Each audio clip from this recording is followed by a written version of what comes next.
और दुख दे तो संत सुख देता।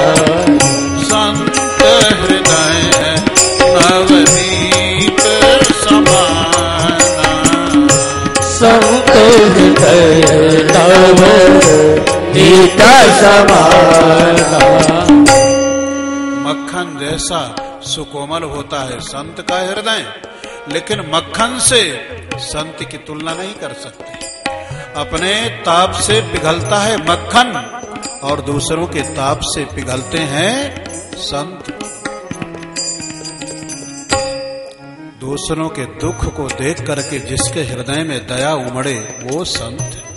श्री भरत जी ने इस करुण दृश्य को देखा तो जप करना बंद कर दिया। गंडकी नदी में कूद पड़े। छोटा सा हरिणी का बच्चा नदी में बह रहा है, पकड़ करके बाहर निकाला और श्री भरत विचार करने लगे, इस हरिणी शिशु का कितना विचित्र प्रारब्ध निकला। जन्म लेते ही बेचारा अपनी मां से बिछुड़ गया। कोई इसकी मां नहीं, कोई इसका पिता नहीं, कोई इसका पालन पोषण करने वाला नहीं। अब तो शरणम चमोपसादिता, ये मेरी ही शरण में है, तो मैं ही इसकी मां हूं, मैं ही इसका पिता हूं, मैं ही इसका पालन पोषण करने वाला हूं। मेरा कर्तव्य है मैं इस हरिणी के बच्चे को ले जाऊं, अपनी कुटिया पर रख करके इसको पाल पोस करके इसको बड़ा बनाऊं, और जब ये बड़ा हो जाएगा, समर्थ हो जाएगा, तो इसे छोड़ दूंगा। ऐसा विचार करके श्री भरत जी हरिणी के बच्चे को ले करके अपनी कुटिया पर आए, उसका लालन पालन करने लगे। और धीरे धीरे भरत जी का मन उस हरिणी के बच्चे में आसक्त होने लगा। अरे भाई, जैसा करोगे संग वैसा चढ़ेगा रंग। दया करना संत का स्वभाव है, लेकिन एक बात ध्यान देने लायक है। दया होती है बाहर वाले प्राणी के प्रति, और भक्ति होती है अंतर्यामी भगवान के प्रति। हृदय के मंदिर में विराजमान जो भगवान है उनके प्रति भक्ति होती है, और बाहर वाला जो प्राणी है उसके प्रति दया होती है। संत जब दया करते हैं तो भीतर से बाहर वाले के पास जाना पड़ता है। अच्छी बात है, बाहर वाले के पास जा करके उसके ऊपर दया करके कोई संत वापस लौट करके अपने हृदय के मंदिर में आ करके अपने भगवान के चरणों में बैठ करके फिर से भगवान के ध्यान चिंतन में तन्मय हो जाए, ये तो रही दया की सार्थकता। लेकिन भरत जी भगवान को छोड़ करके बाहर वाले के पास गए तो बाहर ही रह गए, भीतर लौट करके ना आ सके। अब तो हरिणी के बच्चे का लालन पालन करने लगे। सुकोमल सुकोमल हरी हरी घास तोड़ तोड़ करके इसे खिलाने लगे, और ये हरिणी शिशु अनेक प्रकार की चंचलता करता है। श्री भरत जी को इसकी चंचलता बहुत प्यारी लगती है, और धीरे धीरे भरत जी का मन इसमें आसक्त होने लगा, क्योंकि संग का रंग जरूर असर करता। जैसा करोगे संग वैसा चढ़ेगा रंग। सत्संग का रंग उतना ज्यादा असर नहीं करता जितना ज्यादा कुसंग का रंग असर करता है। आप वर्षों तक सत्संग करते रहो, एक दिन कुसंग कर लो तो एक दिन का कुसंग वर्षों के सत्संग पर पानी फेर देगा। मन का स्वभाव है संसार के विषयों की तरफ जाना। पानी को यंत्र के माध्यम से कितना ऊपर उठा दीजिए आप, लेकिन अंत में पानी गिरेगा तो नीचे की ओर। इसी प्रकार से हमारे आपके मन की स्थिति है। साधना के द्वारा अपने मन को कितना ऊंचा क्यों न ले जाइए, अवसर पाते ही ये मन संसार के विषयों की ओर दौड़ करके जरूर जाएगा। अब तो भरत जी इस हरिणी के बच्चे के बिना रह न सकने लगे। अभी तक उनका नियम था कुटिया के भीतर बैठ करके जब तक भगवान की पूजा पूरी नहीं कर लेते थे तब तक बाहर नहीं निकलते थे, लेकिन अब बीच बीच में कई बार बाहर निकल करके देख लेते हैं हरिणी का बच्चा है कहीं चला तो नहीं गया। और जब उसे बैठा हुआ देखते हैं तो भरत जी को बड़ी शांति मिलती है। वन में कंदमूल फलों को लेने के लिए जाते हैं तो इसको साथ में लेकर के जाते हैं। इस हिरणी के बच्चे को कभी सिर पर बिठाते हैं, कभी कंधे पर, कभी पेट पर, उसके साथ में कहीं जाते हैं, साथ में आते हैं, उसके साथ में खाते हैं, उसके साथ में पीते हैं, उसके साथ में सोते हैं और उसी के साथ में जागते हैं। पूजा तो रह गई खाना पूरी, क्योंकि मन चला गया कहीं और। देखिए, मन है एक मन के द्वारा चाहे भगवान का भजन करने और चाहे संसार का चिंतन करने, भगवान के पास सब कुछ है, केवल मन नहीं है, केवल मन नहीं है। एक भक्त भगवान से निवेदन करने लगा, भगवान मैं आपको कुछ समर्पित करना चाहता हूं, मेरे मन में आ रहा है हीरे मोती अनेक प्रकार के रत्न मैं आपको समर्पित करूं, लेकिन मुझे मालूम पड़ा रत्नों की खानी समुद्र में आपका निवास है, तो आपको रत्न क्या समर्पित करूं। फिर मेरे मन में आया मैं आपको धन समर्पित करूं, लेकिन मुझे मालूम पड़ा आप तो लक्ष्मी के पति हैं, तो लक्ष्मीपति को धन क्या समर्पित करना, मेरी समझ में नहीं आ रहा है। मैं आपको ऐसी वस्तु समर्पित करना चाहता हूं जो वस्तु आपके पास ना हो। और विचार करते करते भक्त का चेहरा खिल गया, प्रसन्न हो गया, कहने लगा भगवान सब कुछ आपके पास है, लेकिन आपके पास केवल मन नहीं है, केवल मन नहीं है। और मैं अपने मन को सुमन बना करके, निर्मल बना करके आपको समर्पित करता हूं। रत्नाकरस्तव गृहं गृहिणी च पद्मा किं देयमस्ति भवते जगदीश्वराय। सीता गृहीत मन से मनसास्ति दैन्यं दत्तं मनो रघुपते कृपया गृहाण। भक्त कहने लगा भगवान आपके पास मन नहीं है और मैं अपने मन को सुमन बना करके आपको समर्पित करता हूं। इसलिए भगवान मन की चोरी भी करते हैं। जिसके पास जो वस्तु नहीं होती उस वस्तु की वो चोरी तो जरूर करेगा। बड़ा सुंदर प्रसंग आता है। ये राम लक्ष्मण सीता जब चित्रकूट की ओर जा रहे हैं, वन यात्रा के प्रसंग में चलते चलते चित्रकूट से पहले एक गांव पड़ा जिसको बोलते हैं आज भी रामनगर। उसके बगल से होकर के तीनों पथिक निकल रहे थे।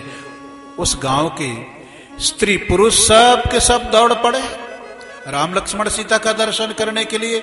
स्त्रियों ने आकर के श्री सीता जी को चारों तरफ से घेर लिया, उनका दर्शन और उनसे वार्तालाप करने लगी। और पुरुष वर्ग भगवान श्री राम लक्ष्मण को चारों तरफ से घेर करके उनके दर्शन का आनंद लेने लगे। गांव की वो स्त्रियां श्री सीता जी के पास में आकर के कुछ निवेदन करना चाहती हैं। वो कहने लगी, राजकुमारी विनय हम करही। राजकुमारी विनय हम करही। राजकुमारी विनय हम करही। राजकुमारी विनय हम करही। यशु भाव कछु पूछति डरहि।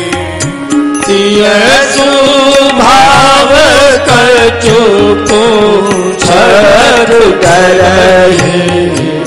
राजकुमारी विनय हम करहि। राजकुमारी विनय हम करहि। स्वामी अविनय क्षम भी हमारी। क्षम भी हमारी। विलग न मानव जानी गंवारी। जानी गंवारी। राजकुमार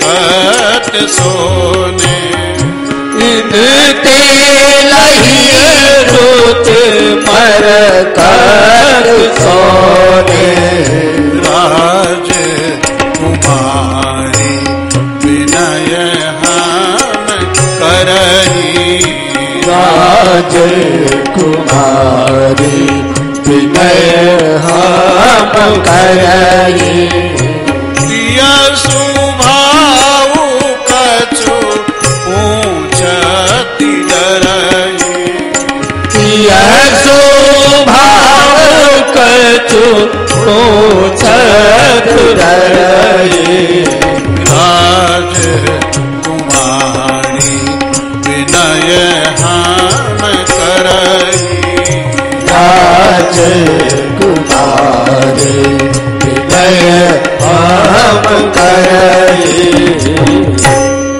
गांव की वो स्त्रियां श्री सीता जी के पास में आकर के कहने लगी, राजकुमारी जी हम आपसे कुछ निवेदन करना चाहती, कुछ प्रश्न करना चाहती हैं। सीता जी ने कहा लेकिन क्यों, आप प्रश्न क्यों करना चाहती हैं? उन्होंने कहा तीय स्वभाव, ये स्त्री का स्वभाव है। एक स्त्री दूसरी स्त्री को देख करके बिना बोले नहीं रह सकती। एक भारत की हो दूसरी अमेरिका की हो, दोनों को पास पास बिठा दीजिए तो 5 मिनट में उनका पूरा परिचय हो जाएगा।